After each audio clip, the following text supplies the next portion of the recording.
UP के लिए कांग्रेस ने जारी किया उन्नति विधान पत्र यानी कि घोषणा पत्र। महिलाओं समेत कई मुद्दों पर फोकस। प्रियंका गांधी ने 20 लाख सरकारी नौकरी का वायदा किया। सरकारी नौकरी में महिलाओं को 40% आरक्षण, 12 लाख सरकारी पदों को भरने का भी वादा। कांग्रेस के घोषणा पत्र में छोटे व्यापारियों को मजबूत करने पर जोर, कहा छोटे व्यापारियों को 1% ब्याज पर दिया जाएगा लोन। बीजेपी का मिशन उत्तराखंड, रुद्रप्रयाग में बोले जेपी नड्डा, उत्तराखंड के विकास के लिए कर रहे हैं काम। जेपी नड्डा का कांग्रेस सरकार पर वार, कहा कांग्रेस राज में देश पिछड़ रहा था, आज उत्तराखंड के कोने कोने में सड़कें बन रही हैं। संकल्प पत्र पर बीजेपी की प्रेस कॉन्फ्रेंस, महिलाओं की सुरक्षा बीजेपी की प्राथमिकता, महिलाओं के लिए 3000 पिंक पुलिस बूथ बनाए जाएंगे। अनुराग ठाकुर ने कहा महिला खिलाड़ियों को दी जाएगी 5-5 लाख की आर्थिक मदद, बेटियों को फ्री स्कूटी का भी वादा। अनुराग ठाकुर ने कहा बीजेपी ने जो कहा करके दिखाया, कांग्रेस पर लगाए महिलाओं की अनदेखी के आरोप। विपक्ष पर केंद्रीय मंत्री अनुराग ठाकुर ने साधा निशाना, कहा एसपी सरकार में कई दंगे हुए, ममता बनर्जी पर लगाया यूपी के अपमान का आरोप। पहले चरण के लिए कल 58 सीटों पर होगी वोटिंग, पोलिंग सेंटर्स पर कड़ी सुरक्षा व्यवस्था। 14 फरवरी को कानपुर देहात आ सकते हैं पीएम मोदी, 16 फरवरी को सीतापुर के दौरे पर रहेंगे पीएम।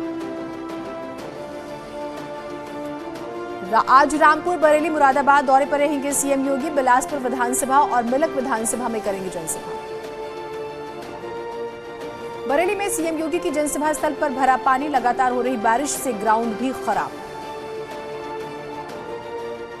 कल हरदोई दौरे पर रहेंगे बीजेपी के राष्ट्रीय अध्यक्ष जेपी नड्डा, संडीला विधानसभा में करेंगे जनसभा।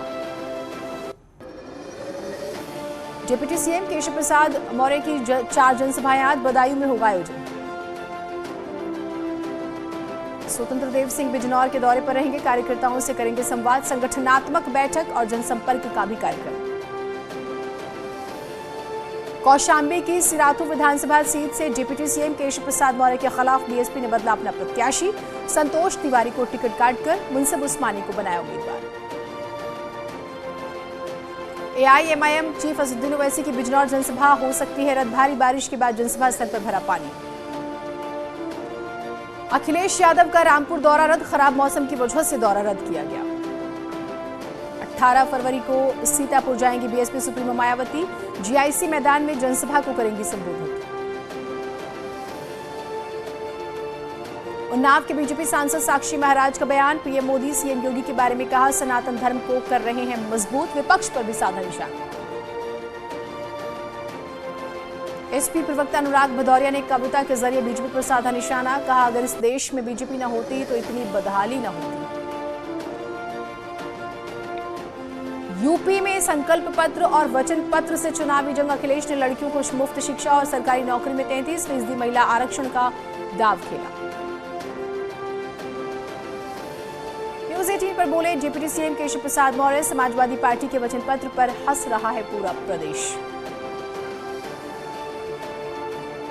न्यूज 18 के शो में केंद्रीय मंत्री अनुराग ठाकुर ने अखिलेश यादव और ममता बनर्जी को बताया दंगाई, कहा ग्राउंड पर जीरो है समाजवादी पार्टी।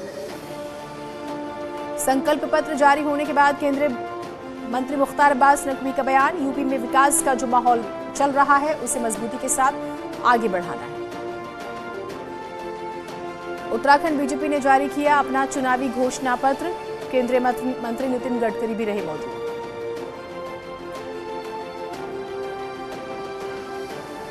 बीजेपी के घोषणा पत्र पर बोले सीएम धामी, कहा हर वर्ग को ध्यान में रखकर बनाया गया मैनिफेस्टो। उत्तराखंड में पीएम मोदी करेंगे चुनावी रैलियां, 10, 11 और 12 फरवरी को पीएम करेंगे 3 जनसभाएं। राहुल गांधी कल हरिद्वार के मंगलौर और अल्मोड़ा के जागेश्वर में करेंगे रैली। प्रियंका गांधी भी 12 फरवरी को हल्द्वानी और श्रीनगर में करेंगी रैली। कल बीएसपी प्रमुख मायावती की रुड़की में होगी रैली। कोर इंजीनियरिंग कॉलेज में रैली को करेंगी संबोधित। सीएम योगी का ट्वीट, लिखा पढ़ाई के लिए दूसरे राज्यों में नहीं जा रहे नए उत्तर प्रदेश के युवा, यूपी में साकार हो रहे युवाओं के सपने। यूपी चुनाव में पहले चरण की वोटिंग से पहले डिप्टी सीएम केशव प्रसाद मौर्य का ट्वीट लिखा, लक्ष्य अटल था अटल रहेगा, उत्तर प्रदेश में कमल था कमल रहेगा।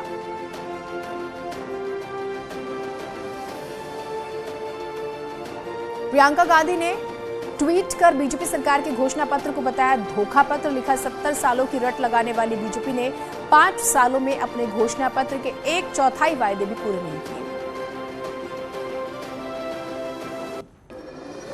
केंद्रीय मंत्री अनुराग ठाकुर ने एक वीडियो ट्वीट कर समाजवादी पार्टी पर साधा निशाना। लिखा कि यही है लाल टोपी के काले कारनामे, एक राह चलती महिला के साथ सपा नेता की बदसलूकी देखिए।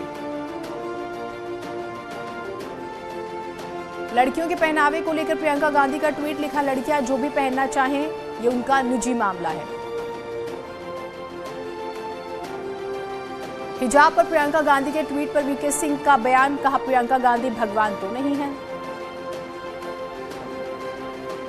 यूपी बीजेपी के चुनाव सह प्रभारी विवेक ठाकुर ने हिजाब मुद्दे पर विपक्ष पर साधा निशाना। कहा, विपक्ष के लोग यूपी चुनाव में कर्नाटक के बुर्का वाले मामले को उठाकर राजनीति कर रहे हैं। हिजाब मुद्दे में केंद्रीय मंत्री मुख्तार अब्बास नकवी का भी बयान। हिजाब पर हंगामा बिल्कुल ठीक नहीं है। उस तरह की घटना से लोग हिंदुस्तान की संस्कृति और संविधान पर समीक्षा करने लगते हैं। हिजाब विवाद पर कांग्रेस नेता मल्लिकार्जुन खड़गे का आरोप। कहा, ध्रुवीकरण के लिए जानबूझकर ऐसा किया गया है।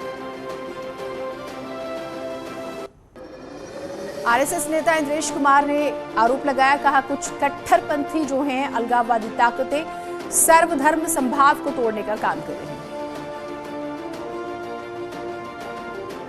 पहली बार माफिया अतीक अहमद ने छोड़ा मैदान। पत्नी शाइस्ता परवीन ने भी नहीं किया नामांकन।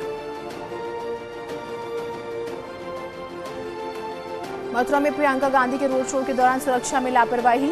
बिजली के तार से टकराने से बची प्रियंका गांधी। एटा में बीएसपी प्रत्याशी जुनैद मियां पर जानलेवा हमला। कार सवार 5 लोगों ने घटना को दिया अंजाम। बागपत में बीजेपी विधायक के काफिले पर हमले के मामले में पुलिस ने 4 लोगों को हिरासत में लिया। कल रोड शो के दौरान कई बीजेपी कार्यकर्ताओं को दबंगों ने पीटा था। उन्नाव में निरीक्षक धर्मराज उपाध्याय ने चुनाव ड्यूटी पर बनाया वीडियो। सोशल मीडिया पर जमकर हो रहा है वायरल।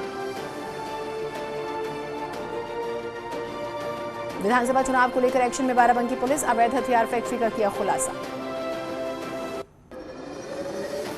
सीतापुर में बीजेपी सांसद राजेश वर्मा ने बागी प्रत्याशी साकेत मिश्रा के आरोपों का जवाब दिया है। जमकर निशाना भी साधा। देश भर में 24 घंटे में कोरोना के मामलों में कमी। 71,365 नए मामले आए सामने।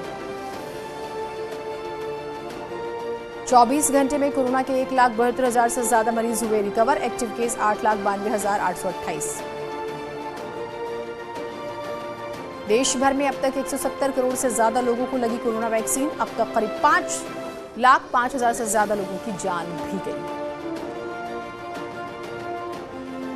गाजियाबाद में बस के गड्ढे में गिरने से हादसा। पुलिस प्रशासन ने सभी लोगों को सुरक्षित बाहर निकाला।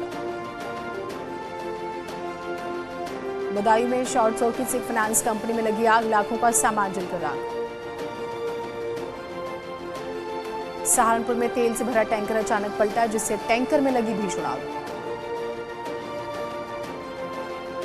पूर्व सांसद अतीक अहमद के बेटे अली की अग्रिम जमानत अर्जी खारिज। 5 करोड़ की रंगदारी मांगने के मामले में दर्ज हो केस।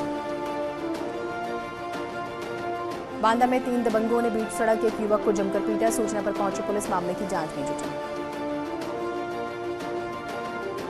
लखनऊ में एक मेडिकल कॉलेज में 120 मजदूरों को बनाया गया बंधक। मजदूरों ने कॉलेज के हॉस्पिटल पर लगाया गलत इलाज करने का आरोप।